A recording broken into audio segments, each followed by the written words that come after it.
तो guys finally आज हम बात करेंगे नाइन ड्रैगन कपो का मानवा के चैप्टर नंबर 36 और उससे आगे। लेकिन पिछले चैप्टर्स में क्या हुआ था एक बार आपको हल्का सा याद दिला देता हूँ। इस स्टोरी में अभी टोटल 3 पार्टीज है जिनके आपस में पंगे चल रहे हैं। एक है कावलून जिनको कहते हैं नाइन ड्रैगन्स, दूसरी है एंटी कावलून जो इनको खत्म करना चाहती है, और तीसरी पार्टी एक बहुत बड़ी ऑर्गेनाइजेशन है जिसका नाम है ट्राइएड। हमारा मेन कैरेक्टर जिंटेशियो एंटी कावलून वाले लोगों के साथ है ताकि वो अपनी बहन को ढूंढ सके, और एंटी कावलून वाले नाइन ड्रैगन्स के लोगों को मारना चाहते हैं और नाइन ड्रैगन्स वाले ट्राइएड पे राज करना चाहते हैं। तो खैर ये थी कुछ ऊपर ऊपर की बातें। और पिछले चैप्टर में हमने देखा था नाइन ड्रैगन्स वाले बंदों ने एक को हायर करा था जिसका नाम था ली चियोन, जो कि एक बहुत ही खतरनाक अशासन था, और उसकी फाइट ट्राइएड के एक कमांडर से हो रही होती है जो कि होता है एक लेजेंड जिसको कहते हैं हान। वैसे तो हान काफी ज्यादा खतरनाक फाइटर होता है, उसके बावजूद भी ली चियोन अपनी चालों की हेल्प से हान का हाथ काट देता है और उसकी छाती में चाकू मार के उसको निपटा देता है। हान ने ये भी देख लिया होता है कि ट्राइएड का ड्रैगन हेड भी मर चुका है, जिसे ऑब्वियसली पिछले चैप्टर में र्यूकाई ने मारा था, यानी कि ड्रैगन हेड के नाजायज बेटे ने।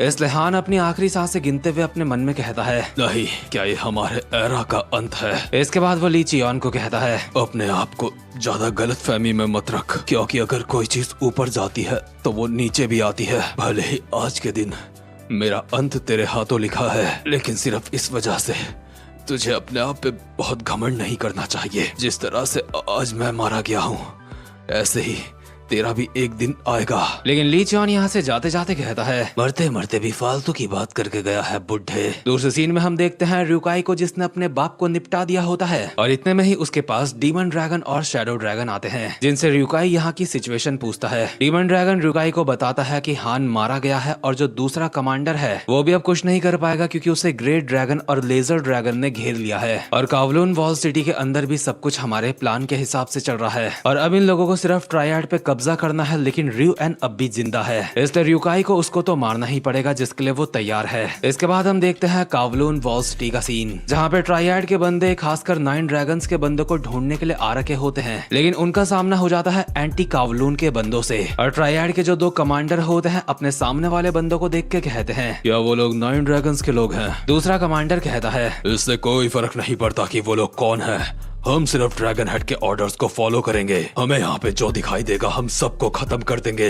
इसी के साथ ट्राइएड के काफी सारे बंदे एंटी कावलून वालों के ऊपर टूट पड़ते हैं, और एंटी कावलून वाले सोच रहे होते हैं कि ये कावलून वाले हैं, यानी कि यही नाइन ड्रैगन्स हैं। सबसे पहले एंटी कावलून का एक मास्क वाला बंदा अपने डंडे से कुछ कांच की शीशियां ट्राइएड के एक बंदे के ऊपर फेंक देता है। जैसे ही वो इस चीज से थोड़ा सा डिस्ट्रैक्ट होता है तो उसकी छाती में डंडा लगा के उसको जमीन में चिपका दिया जाता है। लेकिन मास्क वाले बंदे को समझ आ चुका होता है कि ये कावलून के लोग नहीं है, इसलिए कहता है, ये हरामजादे ये ट्राइएड से है। एंटी कावलून वाले लोगों के लिए काफी ज्यादा कंफ्यूजिंग बात होती है कि आखिर ट्राइएड के बंदे यहाँ पे क्या कर रहे हैं, लेकिन पंगे स्टार्ट हो चुके होते हैं, फाइट को अब रोका नहीं जा सकता। ट्राइएड के बंदे एंटी कावलून वालों की गर्दनें काट रहे होते हैं, और एंटी कावलून के मेन बंदे भी ट्राइएड वालों को काफी बढ़िया करके पेड़ रहे होते हैं। लेकिन अब तक ट्राइएड के दोनों कमांडर्स फाइट में नहीं उतरे थे, इसलिए एंटी कावलून वालों को काफी ज्यादा एडवांटेज मिल रहा था। लेकिन अब इन्होंने फैसला कर लिया होता है फाइट के बीच में आने का। दूसरी तरफ एंटी कावलून का एक चेन वाला बंदा जो बढ़िया करके ट्राइएड के बंदों को मार होता है, उसे ऐसी गलतफहमी हो चुकी होती है कि इन लोगों के बस का तो कुछ भी नहीं है, ये तो आराम से पिट रहे हैं। लेकिन इतने में ही उसके ऊपर एक कमांडर जिसका नाम जीवू होता है हमला कर देता है अपनी चेन से। दूसरी तरफ एंटी कावलून का एक डंडे वाला बंदा भी काफी बढ़िया फाइट कर रहा होता है ट्राइएड के बंदों से, लेकिन इतने में ही उसके ऊपर भी ट्राइएड का दूसरा कमांडर हमला कर देता है जिसका नाम है हेली। वैसे आपको बता दूं इस मानवा में नामों के मामले में काफी ज्यादा मिस प्रिंटिंग हुई है। तो खैर जैसे ही हेली डंडे वाले के ऊपर हमला करता है, उसके ब्लॉक करने के बावजूद भी उसके गाल पे एक कट लग जाता है। इतने में ही हेली के पीछे से एंटी कावलून का जेरी आता है उसके बैट मारने के लिए, जो कि उसके हाथ के ऊपर की साइड उसे बैट मार के पीछे कर देता है। उसे पीछे करने के बाद जेरी दूसरे बंदे को कहता है, संभल के, वो बंदा खतरनाक है। दूसरी तरफ जीवू और एंटी कावलून के चेन वाले के बीच में फाइट चल रही होती है, और चेन वाले की मदद करने के लिए आ जाता है ग्वांग जिम्बो। भले ही अब ये 2 वर्सेस 1 है, लेकिन उसके बावजूद भी एंटी कावलून वालों को एहसास है कि उनके सामने वाला बंदा काफी ज्यादा खतरनाक है, क्योंकि वो कोई ऐरा गैरा बंदा नहीं बल्कि वो है ट्राइएड का कमांडर। लेकिन जिंगजाओ जो ट्राइएड की तरफ से यहाँ पे खड़ा होकर सब कुछ देख रहा है, उसे यहाँ पे कुछ गड़बड़ लग रही होती है। जिंगजाओ को समझ आ चुका होता है ट्राइएड के बंदे जिनसे फाइट कर रहे हैं वो एंटी कावलून वाले हैं, और अगर ऐसी बात है तो इसका मतलब ये है कि एंटी कावलून वालों को और ट्रायड वालों को 9 ड्रैगन्स ने जानबूझ के भिड़वाया है आपस में। इसका मतलब यहाँ पे जो पंगे चल रहे हैं वो ryukai की सोची समझी चाल है। ryukai चाहता है उसके दोनों दुश्मन आपस में ही लड़के मर जाएं। इसलिए जिंग जाओ चिल्ला के दोनों कमांडर्स को कहता है, हे जिमू, हैरी, ये एक चाल है। लेकिन यहाँ पंगों के बीच इतना ज्यादा शोर हो रहा होता है कि उसकी आवाज दोनों कमांडरों तक जाती ही नहीं। इतने में ही जिंगजाओ को याद आती है जिंटे की, आखिर वो कहाँ गया। लास्ट टाइम जब जिंगजाओ ने जिंटे को देखा था तो वो एंटी कावलून के बंदों का पीछा कर रहा था। इसके बाद सीन शिफ्ट होता है और हम देखते हैं जिंटे को, जो कि अभी जाओकन यानी कि ब्लू ड्रैगन के साथ होता है। और ब्लू ड्रैगन ने जिंटे को 9 ड्रैगन्स वाले बंदों की सारी चालें समझा दी होती है, यानी कि ट्रायड के बंदे और एंटी कावलून के बंदे जो बेफालतू में भी फाइट कर रहे हैं वो वाली चाल। और साथ ही में आधे ट्रायड के बंदे क्योंकि यहाँ पे हैं तो अभी ट्रायड के हेडक्वार्टर में हमला भी हो सकता है, जो कि हो चुका है। यानी कि 9 ड्रैगन वाले एक तीर से 2 शिकार करना चाहते हैं। इसलिए जिंटे कहता है, अगर ऐसी बात है तो हमारा क्या। जाओकन कहता है, क्या तेरा मतलब ब्रिम से है। जिंटे कहता है, नहीं, मेरा मतलब है एंटी कावलून वालों से, और जो यहाँ पे ट्रायड के बंदे हैं क्या वो इसी तरीके से फाइट करते रहेंगे। हाँ सही समझा, ट्रायड के बंदों को वैसे भी यहाँ पे जो लेके आया है वो वही है जो तेरे साथ मिलके मेरा पीछा कर रहा था। ये सुन के जिंटे को एक झटका लगता है क्योंकि उसने ऐसा बिल्कुल नहीं सोचा था कि जिंग जाओ ट्रायड के लोगों के साथ है। ब्लू ड्रैगन अब भी बोल रहा होता है, ट्रायड के टॉप इंटेलिजेंट एजेंट्स हमेशा सीक्रेट तरीके से रहते हैं, और वो ब्रिम, वो आदमी शुरुआत से जानता था कि तेरी बहन नाइट ड्रैगन का एक हिस्सा है। उसे अच्छी तरीके से पता था तेरी बहन ryukai की बहन बन के रह रही है। उसे सब कुछ पता होने के बावजूद भी उसने तुझे कुछ नहीं बताया। ये सुन के जिंटे के मन में वो सारी यादें दौड़ जाती हैं जो उसने जिंग जाओ के साथ बिताई थी। ब्लू ड्रैगन उसको बोल रहा होता है, जल्दी चल, हमारे पास टाइम नहीं है, लेकिन वो कोई जवाब नहीं देता क्योंकि उसे याद आ रहा होता है कि जिंग जाओ ने उसको एक बार कहा था कि मैं अभी तेरी मदद कर रहा हूँ, इसलिए जब मैं तुझे किसी को निपटाने के लिए बोलूंगा तो तू उसको निपटा दियो। जिंटे की बहन को ढूंढने के बदले जिंग जाओ और जिंटे के बीच में यही डील हुई थी, लेकिन शायद जिंटे को जिंग जाओ की हकीकत जान के काफी बड़ा झटका लगा है, इसलिए कहता है, हमारी डील अभी खत्म नहीं हुई है,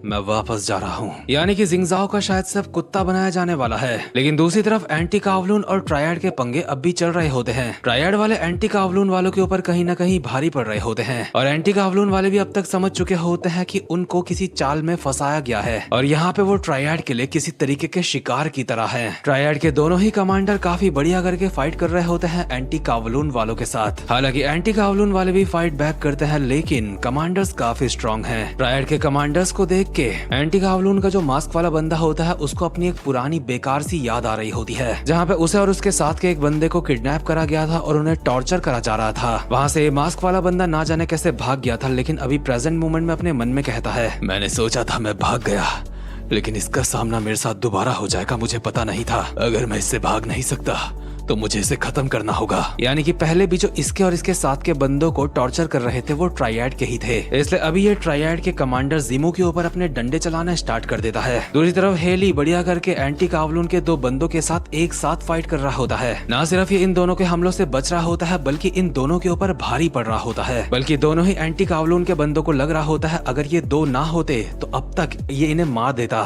यानी कि सिंगल फाइटमैन की कोई औकात नहीं है हेली के सामने। एंटी कावलून का एक ये बंदा यही बातें सोच ही रहा होता है, इतने में ही हेली उसके ऊपर चाकू से हमला कर देता है, जो कि उसके कंधे से टच होकर निकल जाता है। इतने में ही जेरी हेली के पीछे से आके उसके एक बैट मारने की कोशिश करता है, लेकिन पहले तो हेली बैट से बचता है, उसके बाद जेरी की गर्दन में एक लात मार देता है। और अगर इसी तरीके से फाइट चलती रही तो एंटी कावलून वालों के जीतने के चांस बिल्कुल 0% है। ये बात एंटी कावलून वालों को भी पता होती है, इसलिए जो 2 बंदे हेली के साथ फाइट कर रहे होते हैं वो अपने उस बंदे को आवाज लगाते हैं जो जिमू के साथ फाइट कर रहा होता है। यानी कि इनके मन में कोई चाल है जिससे ये हेली को निपटाना चाहते हैं। इतने में हेली भी अपने हमले करना स्टार्ट कर देता है। हेली को पूरा यकीन होता है ये 2 बंदे उसका कुछ नहीं उखाड़ सकते, लेकिन इतने में ही जिस बंदे को अभी आवाज लगाई थी वो साइड से अपना डंडा लेके आ जाता है हेली को मारने के लिए अचानक से। भले ये एक सरप्राइज अटैक होता है, लेकिन उसके बावजूद भी हेली इसको डॉज कर लेता है। लेकिन इस हमले को डॉज करते ही जेरी पीछे से हेली के ऊपर हमला कर देता है। एक फटका तो जेरी अपने कांटों वाले बैट से इसके मार चुका होता है, लेकिन दूसरा फटका खाने के लिए साइड हो जाता है जिससे बच जाता है। दरअसल ये लोग बहुत बहुत ही कोऑर्डिनेशन के साथ इन दोनों कमांडर से फाइट कर रहे होते हैं। जिस डंडे वाले बंदे ने अभी हेली के ऊपर हमला करा था वो वापस से जीमू से ही फाइट करने लग जाता है। मतलब कि इनका कोऑर्डिनेशन यहाँ पे काम आ रहा होता है और इसी कोऑर्डिनेशन की वजह से ये लोग हल्का हल्का जीमू को भी फाइट में टच कर पा रहे होते हैं। लेकिन जीमू का अब दिमाग खराब हो चुका होता है, इसलिए वो अंधाधुन अपनी चेन्स चला देता है, जिस वजह से इन लोगों को पीछे हटना पड़ता है। लेकिन इतने में ही एंटी कावलून वालों को एक चीख सुनाई देती है और ये चीख होती है इनके साथ के बंदे जैरी की,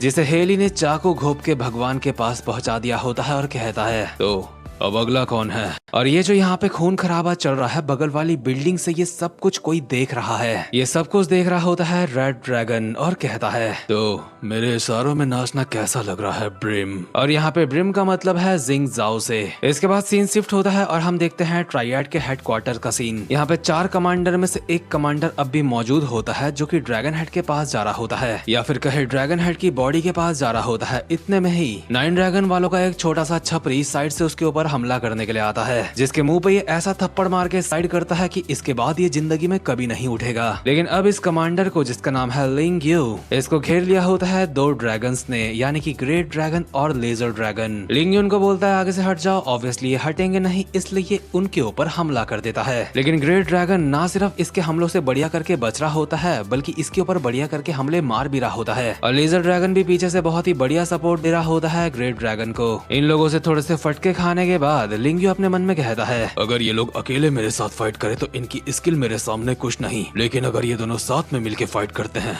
तो या फिर ये मेरे बराबर होंगे या फिर हल्का सा नीचे होंगे मुझसे। लेकिन ग्रेट ड्रैगन शायद इसकी मन की बात पढ़ लेता है और कहता है हम तुझसे हल्का सा नीचे हैं, या फिर तू ऐसा सोचता है? कभी भी खुद को नीचे ना देखने की आदत तेरी बदली नहीं है। यानी कि ट्राइएड के इस कमांडर की भी फील्डिंग लग चुकी है। दूसरी तरफ र्यू एन इन सारी बातों से बेखबर लिनजीशिया के कमरे में होता है, यानी कि जिंटे की बहन के, जिसका असली नाम है शियो जिना। र्यू एन जिना को कहता है लिनजीशिया मैं चाहता हूँ तुम मुझसे शादी कर लो। लेकिन फाइनली इतने में इस गधे के कानों में बाहर से चिल्लाने की आवाजें आती हैं और अब जाके इसको पता चलता है कि रुकाई ने तो ट्राइएड के हेडक्वार्टर की माँ बहन एक कर दी है, यहाँ पे सब कुछ तबाह कर दिया है। ये लिनजीशिया को बोलने ही वाला होता है जल्दी से यहाँ से भागो, यहाँ के हालात कुछ ठीक नहीं है। इतने में ही इसकी प्यारी लिनजीशिया ही इसके ऊपर चाकू से हमला कर देती है। ऑब्वियसली बहुत ही आराम से इस हमले से बच जाता है और लिनजीशिया का हाथ पकड़ के कहता है लिनजीशिया आखिर तुम ये क्या कर रही हो?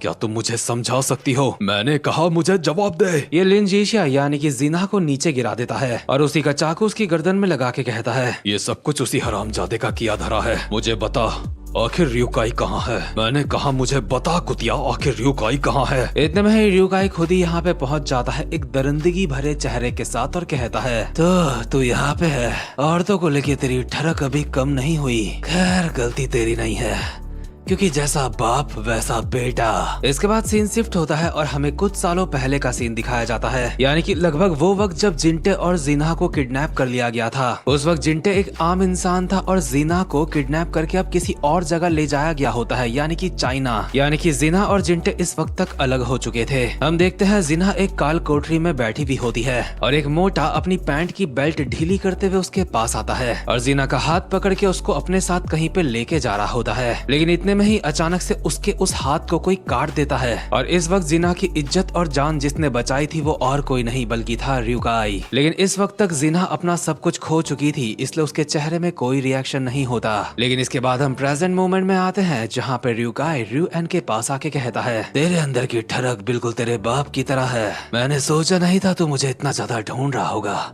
समझ नहीं आता भाइयों के इस प्यार को कैसे हैंडल करूं। र्यू एन जिना की गर्दन में चाकू लगा के र्यूकाई को कहता है तू साले हरामजादे आखिर तेरी हिम्मत कैसे हुई ये सब कुछ करने की? र्यूकाई कहता है तो तुझे मजा आया अपना ये छोटा सा प्यार वाला गेम खेलने में र्यू एन? क्या आखिर इसका क्या मतलब हुआ? इतने में ही जिना र्यू एन को कस के पकड़ लेती है ताकि वो हिल ना पाए। र्यू एन इसको कुतिया वुतिया बोल के हटने को बोल रहा होता है कि हट जा, लेकिन इतने में ही र्यूकाई अपनी खुकरी चला देता है इन दोनों के ही ऊपर। और र्यू एन इस बात से हैरान होता है कि इस दरिंदे को अपनी बहन की भी चिंता नहीं है, लेकिन साथ ही साथ में उसको एहसास होता है असल में ये लड़की शुरुआत से ही इसकी एक गुलाम है बस। इसलिए रुकाई के लिए इस कुतिया की जान की कोई कीमत नहीं। मतलब कुतिया मैं नहीं बोल रहा उसको, वो र्यू एन ही अपने मन में बोल रहा है। इसके बाद हम वापस से पास्ट वाले सीन में जाते हैं जहाँ पे र्यूकाई जिना की जान बचा के उसको कहता है तो अब तुझे अपनी जिंदगी से कोई प्यार नहीं रहा, या फिर ऐसा भी कह सकते हैं तो अपनी जिंदा रहने की वजह खो चुकी है। देख अगर तुझे मरना है तो मैं किसी भी वक्त तुझे जान से मार दूंगा, लेकिन अगर तू सिर्फ सिर्फ अपनी जिंदगी में भटक चुकी है तो कुछ पल के लिए तू मेरे साथ चल सकती है। इसके बाद हम वापस से प्रेजेंट मोमेंट में आते हैं जहाँ पे र्यूकाई की खुकरी इन दोनों को काटने वाली होती है और जीना अपने मन में कहती है सब खत्म होता है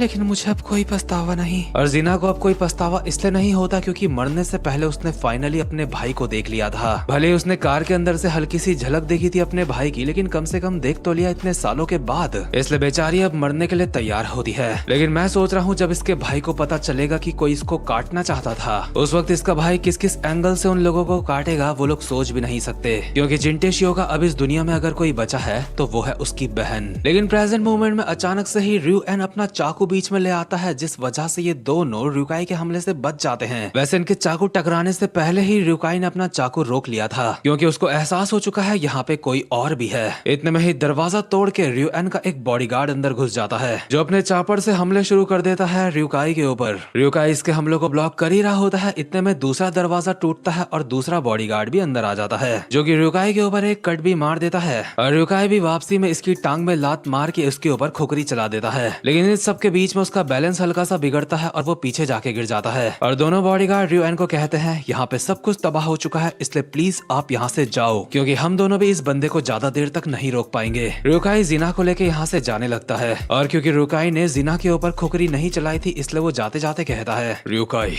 तू कभी ऐसा नहीं था, क्या तुझे अब अपने गुलामों से अटैचमेंट हो चुकी है। र्यूएन जीना के साथ यहाँ से भाग चुका होता है और र्यूकाई वापस से पागल मॉन्स्टर की तरह उठ चुका होता है इन दोनों से फाइट करने के लिए या फिर कहें इन्हें फाड़ने के लिए। लेकिन र्यूएन और जीना के भागते भागते जीना जमीन में गिर जाती है। र्यूएन बदतमीजी से इसका हाथ खींच के इसको उठाता है और कहता है हरामजादी ये कोई गिरने का वक्त नहीं है। ये लोग भागते भागते वहाँ तक पहुँच चुके होते हैं जहाँ बाहर 9 ड्रैगन वालों के पंगे और ट्रायड के पंगे चल रहे होते हैं। इससे पहले कि ये इस सबको यहाँ से नजरअंदाज करके भागता, इसको दिखती है इनके परिवार की खून से सनी हुई तलवार, जो कि घुपी हुई होती है इसके बाप की छाती में। ये देख के इसको बहुत ही तगड़ा झटका लगता है, जिस वजह से इसने जो लिन जीशिया का हाथ पकड़ा है उसकी पकड़ और ज्यादा कस जाती है। और र्यूएन अपने मन में कहता है ड्रैगन हेड की मौत के बाद परिस्थितियां पहले ही पलट चुकी है हमारे लिए, लेकिन अब सामने के गेट से यहाँ से भाग जाना वो भी इस औरत के साथ बिल्कुल नामुमकिन है। लेकिन मुझे पता चल चुका है कि र्यूकाई को इसकी थोड़ी परवाह है, इसलिए मैं इसको पीछे भी नहीं छोड़ सकता। फादर आखिर मुझे ऐसी परिस्थितियों में क्या करना चाहिए। इसके बाद हम एक पास्ट का सीन देखते हैं जहाँ पे इसका बाप इससे बात कर रहा होता है जिंगजाओ की और कहता है र्यूएन तुम अब भी ब्रिम को काफी ज्यादा हल्के में ले रहे हो, क्या अब जिंगजाओ की बात कर रहे हो? हाँ, ड्रैगन हेड के लिए ब्रिम बहुत ही जरूरी इंसान है, क्योंकि यहाँ कुछ ऐसे रास्ते हैं जिनके बारे में सिर्फ ब्रिम ही जानता है। ब्रिम ड्रैगन हेड और एसोसिएशन के बीच की एक कड़ी है जो उनको जोड़ता है। बिना ब्रिम के ड्रैगन हेड अधूरा है, ये बात याद रखना र्यूएन। और इन्हीं यादों की वजह से र्यूएन को याद आती है उस रास्ते की जो ब्रिम को पता था, इसलिए र्यूएन जीना को लेके वहाँ से भागने लगता है और अपने मन में कहता है जब तक मैं जिंदा हूँ तब तक सही हो सकता है, मैं ही वारिस हूँ यहाँ का। एक बार मैं यहाँ से निकल जाऊँ उसके बाद ब्रिम के साथ मिलके मैं यहाँ वापस आऊंगा। र्यूकाई हरामजादे मैं तुझे नहीं छोड़ूंगा, अपने हाथों से मैं तुझे फाड़ डालूंगा। और ये बातें याद करते हुए र्यूएन खून के आंसू रो रहा होता है। और इसी के साथ ये वाली वीडियो भी यहीं पे खत्म होती है। और अभी हम यहाँ पे बिल्कुल लेटेस्ट चैप्टर तक पहुंच चुके हैं। इस एक्सप्लेनेशन के आगे अभी और चैप्टर्स नहीं आए हैं। और सच बताऊं मुझे हमेशा क्यूरियोसिटी रहती है क्या इस मानवा का कोई कनेक्शन लुकीसम मानवा से हो सकता है या फिर नहीं। वैसे तो इसके चांस कम है, लेकिन फिर मुझे समझ नहीं आता कि आखिर पीटीजे ने इन लोगों के साथ कोलैब क्यों करा। खैर गाइस वीडियो अगर अच्छी लगी हो तो वीडियो को लाइक और चैनल को सब्सक्राइब जरूर से कर देना। अब मैं मिलूंगा आपसे अपनी नेक्स्ट वीडियो में, तब तक के लिए गुड बाय।